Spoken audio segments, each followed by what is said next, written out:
Thanks for joining us in that moment of silence for President George H.W. Bush. President Bush called Houston home for many years before and after his presidency. And he and his wife Barbara were very active in the community.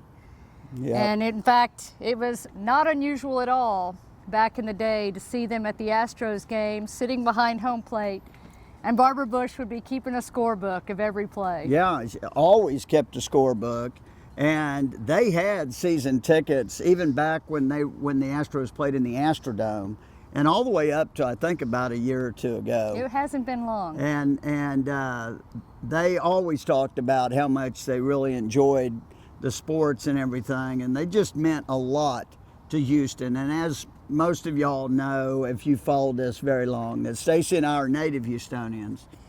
So, you know, we were proud to call the Bushes a big part of our community, and President Bush will be missed.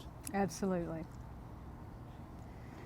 So now this week, we're going to give our month review of what it's like to be living in the RV, what we expected, and how it's really worked out. Yeah. So stay tuned.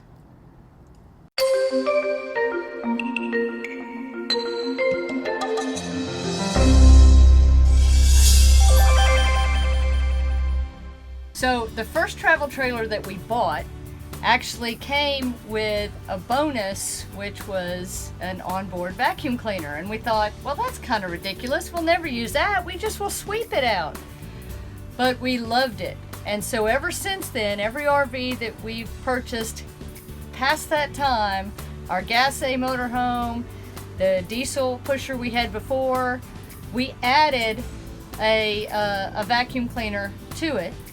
And then this one came with it, so they're really convenient. They make cleaning so much faster and easy. Yep, you can clean the whole rig with it in the matter of, you know, minutes rather than hours. That's right. And it just turns on, this one turns on automatically when we open the little hatch down here, and it's basically right in the middle of the RV, so I can reach both ends. Yep.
Hey y'all, sorry for the fans.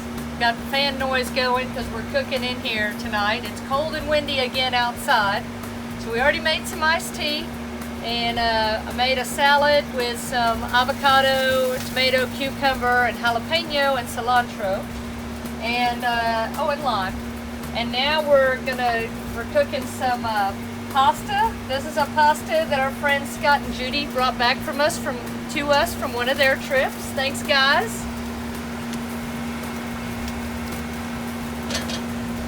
And we've got a flat iron steak that we bought from our friend Ginger at the farmer's market. We love to buy beef and sometimes lamb from her. She's got great stuff, she and her husband. So we're gonna put that on. So yes, we do occasionally cook outside or inside. And you'd be surprised what you can do with a little 3-burner stove. Success! We cooked that steak on our cast iron skillet right here in the back, and we did not set off the smoke alarm. Woo! It's the little things that make us happy. But you know, the very first time we ever went out in our first RV, we were making toast on the very first morning and we set off the smoke alarm. And it was hilarious because the park host was next to us at the park, and he came over and he said, all you gotta do is open your vents and run your vents. And we've been doing that ever since, and it works great. When we do something that's gonna have a lot of smoke, we'll run this vent and the fantastic fan that's right above us. And that really helps circulate the air. But yeah, we're all set. We've got our salad here, it's been chilling. And then we've got our little flat iron steak that we'll split. And then we've got our pasta. So yeah, we're ready to eat. Bon appetit. And here's dinner, but this is like a new challenge we've got because since our dinette is being used for Stacy's computer so we can do our website and stuff, we don't have many places to eat, and when we have to eat like a real meal, we have to eat inside. We like to eat outside a lot, but you know, it's getting dark early and it's cold. And it's really windy. And it's really windy, so we have to eat inside. So we just got to get creative, and this is the thing I use when I'm working on my laptop. And it works great. Well, it works great for this too. And you know what? We may have some TV trays in our future. I don't know. We'll figure it out. Let's see.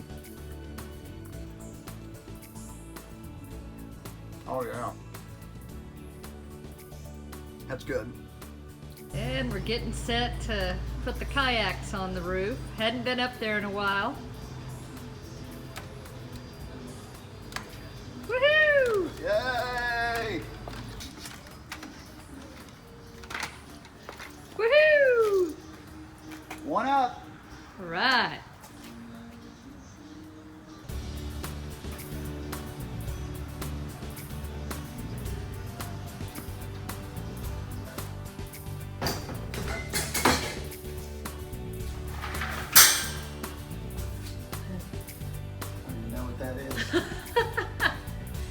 So we use the storage unit not just to store the RV, but we also had these shelves installed. Well, we installed these shelves so that we could keep our extra camping supplies that were off season and things. And so it's time to clear it all out.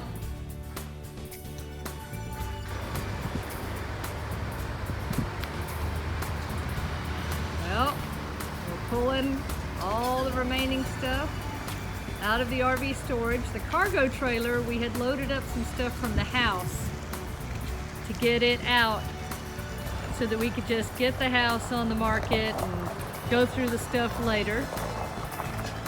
So now we're going to take that back to the RV park. We have a spot to park it so we can go through all that, and our storage unit is empty, which that's exciting. That'll save us a bunch of money every month, and it's a huge sense of accomplishment to have gotten rid of even more stuff. How do you feel? Awesome. This is big. I mean, we had a lot of stuff in there, and also it was storing stuff that we brought from the house, and now we can take the cargo trailer to the RV resort. We can go through the rest of that. We'll donate most of it, and we'll be down to just the furniture that's in the house right now while the house is selling. And we're even going to try to get pictures of that this weekend and put them on Facebook Marketplace or whatever, and hopefully get that sold. So we're close. Now we got to get that house sold. Okay, so we're all cleared out here at our RV storage. For those of you who are in the Richmond, Rosenberg, or Katy area, Fulshire, Texas, and you're looking for a place to store your RV and boat, we highly recommend this place. It's Accurate Storage. It's at the corner of FM 723 and 359, just down from Foster High School. So if you know where that is, these guys are great. We've been storing here since they opened. They have outside storage and they have enclosed storage of different sizes. So check them out if you're looking for storage options for your RV. Very safe, never had a problem here, love them. It's owned by a family, and in case you're wondering, we were in C17, so right now that's open. And I don't know for how long, because they usually have a waiting list, but these guys are awesome. Huge shout out to them. Thanks so much, guys, for all the years of service, and highly recommend Accurate Storage in Richmond. So we finished our first month of full-time RV life. Wow. That flew by. It really did. A week is just like a day. It's unbelievable. And a lot of times we don't even know what day it is, to be really honest. Right, but I like that. I don't have a problem with that. So, you know, we thought it would be interesting to talk a little bit about what we thought it was going to be like and what it has been like. And, you know, we got an interesting question from Susan, kind of along those same lines. And her question was, what surprised us most about the transition from sticks and bricks life to full-time RV life? Well, I know what surprised me most is we started totally different than what I thought we were going to. I mean, we've really been planning this for 5 years, and our thought, we really thought we were going to sell the house first, and then we were going to move into the RV and almost start traveling to state parks and stuff right away. And that isn't what happened. No, not at all. You know, it's, we obviously, you know, our house is still not sold, and we knew that we were going to have to get out of there to be able to finish getting the house ready. And so the house could sell. You know, it'd be tough going in and out with Star, you know, people trying to see the house. So we knew it was best to move into the RV earlier. So then we had to move into an RV park like we're at right now, but it still has its benefits. Oh yeah, for sure. I mean, we're close to our folks. It is the holidays.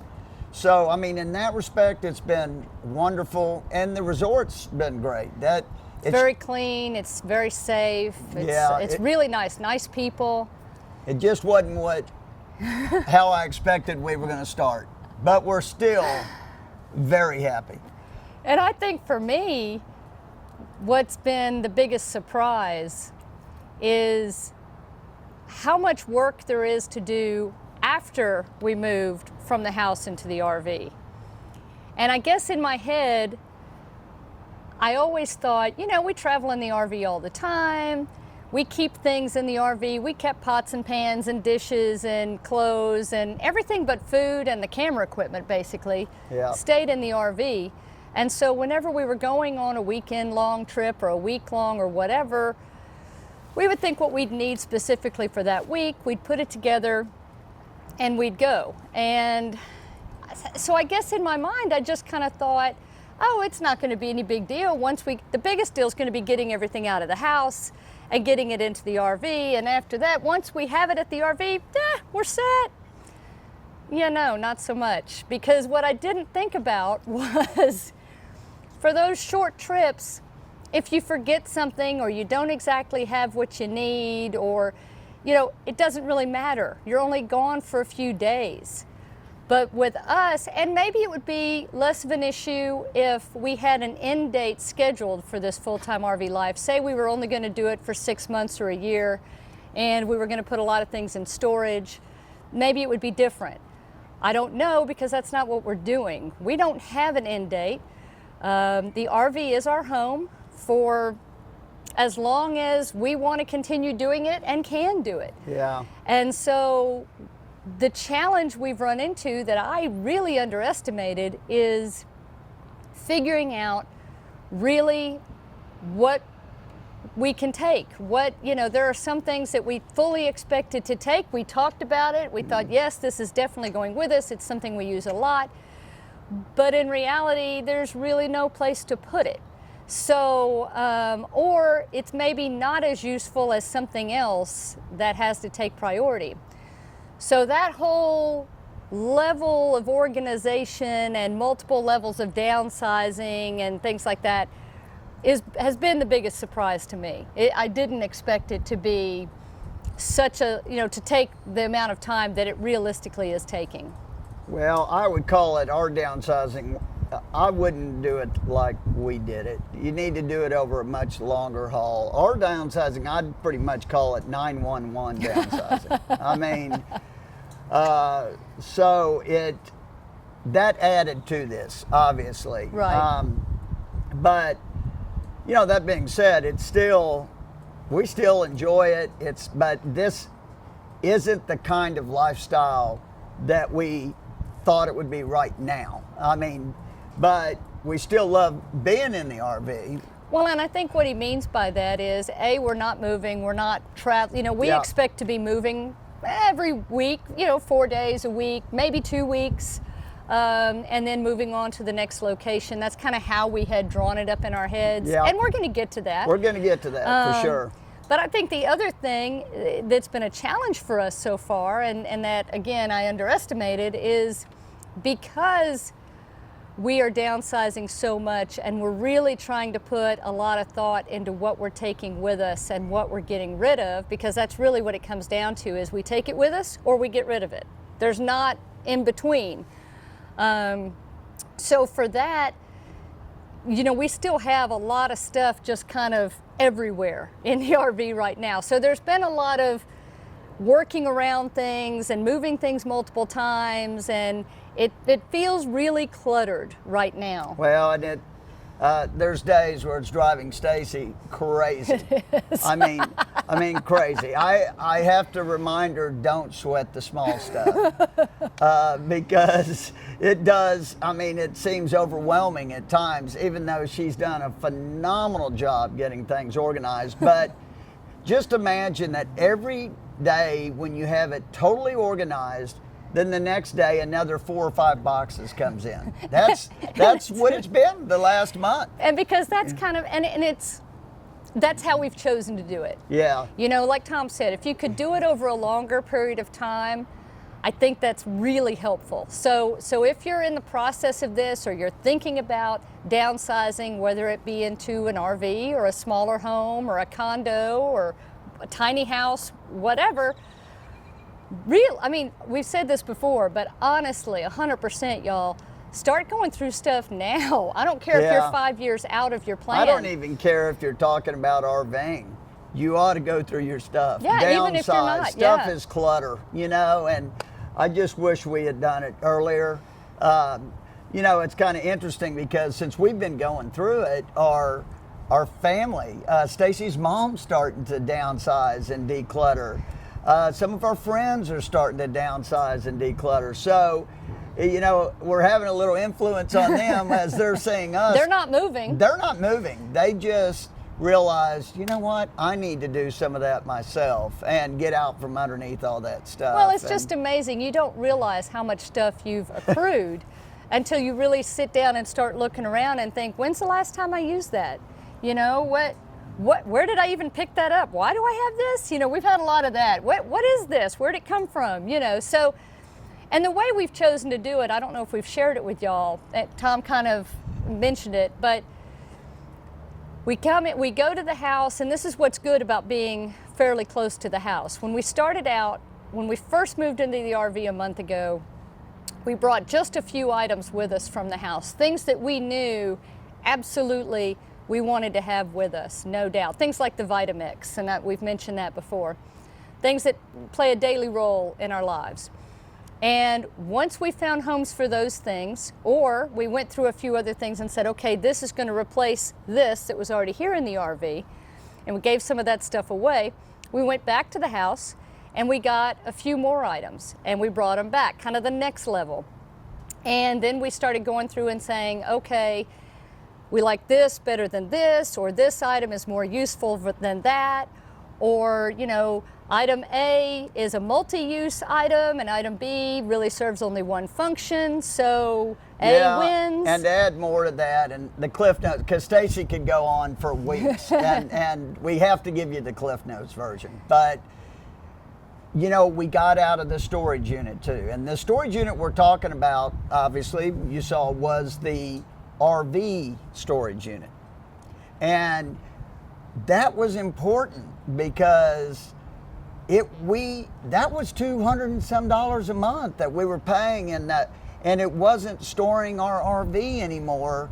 And because we got out of it this last week, we were able to save the next month's rent. So literally we got out of it as quickly as we could. I mean, because we had already paid last month, right when we moved in to here, we had already paid last month's rent. Right. So we got out of it this week. So now we saved that payment, but then everything that was in there came with us. Well, so, and I think we had mentioned what we had put in there when we were kind of at the end of the getting out of the house and having it ready to go on the market. Things that we weren't really sure about and we needed to spend more time looking through. We took out of the house, we put it in our cargo trailer that we used to use for work, and we parked it inside the RV storage. So now what's great about the site that we're in here is it's big enough that we were able to pull the cargo trailer in next to the RV, so we can open it up and we can start going through that stuff and figuring out what we're going to do with it. Yeah, so literally next week or two, we're going to go through the cargo trailer, and there's very little that can go into that RV from that cargo trailer. I'm just keeping it real. So almost all of that we're probably just going to donate, but we have to go through it. We have to either donate it, throw it away, or bring it in the RV. We have no other storage place we're taking it to. There's a few items we are taking to Stacy's mom's. So family pictures and that type of thing. Tax returns and stuff that we can't get rid of. So other than that, we are not planning on renting a storage unit whatsoever. We don't believe in paying that monthly charge every month, because by the time you look back, we will have paid way more than any of this stuff could be worth. Well, and like we said, it would be different if we were only planning to do this life for 6 months or a year, or we had a certain set time limit on it, but we plan to do this for a long time. And so, there's no point for us in getting a storage unit, putting things in there that are going to sit in there maybe for 5 or 10 or more years. We could have bought new items in that time. And so it's a choice we're making. Right, and you can kind of see, so the way, I didn't think, again, this is the way we were going to start, it really benefited us. Right. Because it's giving us the opportunity to downsize it all the way down to nothing. We literally had to downsize all the way to what can fit into the RV. And it's given us time to do that. That's right. And if you've watched our channel, we travel in, and if you're new, maybe you don't, we travel and live now in a 31.5-foot Tiffin Breeze 31BR. It's a small Class A diesel pusher. We purposefully went small, and because we want to get in the maximum number of campgrounds as we travel, state parks and national parks and some of the older campgrounds, we want to have an opportunity whenever we can to fit into those sites. And the bigger your RV is, the fewer options you have for those types of things. So we purposely made a very well thought out, long debated decision to go small. And so because of that, though, we have to get rid of more things. We don't have the storage capacity that someone does in a bigger RV. So that's it's a trade-off. We could have chosen a larger RV and we could have taken more of these things with us. Yeah. But what do we really need? And that's what it comes down to. Yeah, and I want to bring up just one more point, because we gotta end this thing, else y'all are going to be watching for a day and a half, and I know you're not going to watch for a day and a half. One other thing is the other transition we are making. Obviously, Stacy and I sold our business that we had. That business is what funded us to be able to enjoy the RV lifestyle before. But now the transition is going into our brand of RV Texas, y'all, and making that into our business where we're going to be able to make money on the road, hopefully, you know. I mean, and so we're excited about that. It's a lot of work. We got a lot of stuff coming up that we're going to be filling you in on, and we're excited. We literally this week worked on some stuff that we're really, really excited about, and soon enough in a video here in the near future, we'll be bringing you up to speed on that. Well, the really good thing, what's really exciting to us about it is that once we get past all this craziness and we're set and we're, you know, organized and we're ready to travel. And the house is sold, hopefully. Well, but really even without the house being sold, yeah. The good thing is we are 100% focused on RV Texas, y'all, which That's means right. more content here and on our website, rvtexasyall.com, and everywhere where we are. Yeah, all social media. So if you're not already, we do have a newsletter. I don't know if you know. If you're not familiar with our website, you may not realize we have a monthly newsletter that we send out. And if you'd like to put your name into that, all you have to do is go to our website, rvtexasyall.com, click on newsletter, and enter your first name and email address, and you can receive our monthly notes. And we don't send out stuff every day. We pretty much only send once a month, and that's our newsletter, unless something major happens, and then we'll send that out if we know it's of serious interest. But we don't spam you. We don't believe in that because we don't like that at all personally. Right. So it's strictly another way to keep in touch with us and know what's going on and some things that may be coming up. Right. So we hope you'll join us there. And as always, thanks for joining us here. Yeah, you know, hit like and subscribe. And yeah, we're getting, we're growing every day, and that's all because of y'all. We appreciate it so much. It's awesome. And obviously for us, we feel like the journey's just beginning because we just started our full-time life in the RV. But we're loving sharing it with you guys, and we just know we got some awesome stuff coming up that we just can't wait to get there. Yeah, absolutely. And our goal, just so y'all know, is to start to hit the road and start traveling at the beginning of the year. So that's our goal. We're going to try our best to get everything taken care of that we need to over the next few weeks, and then start bringing y'all some more adventures from other locations. And like, Susan gave us a question. If you have a question for us, please put it down in the comments or wherever. And we love answering those questions. Absolutely. So until next time, y'all, thanks for joining us. We look forward to reading those comments, and we'll see you next week. Safe travels. And happy camping. Bye. Bye.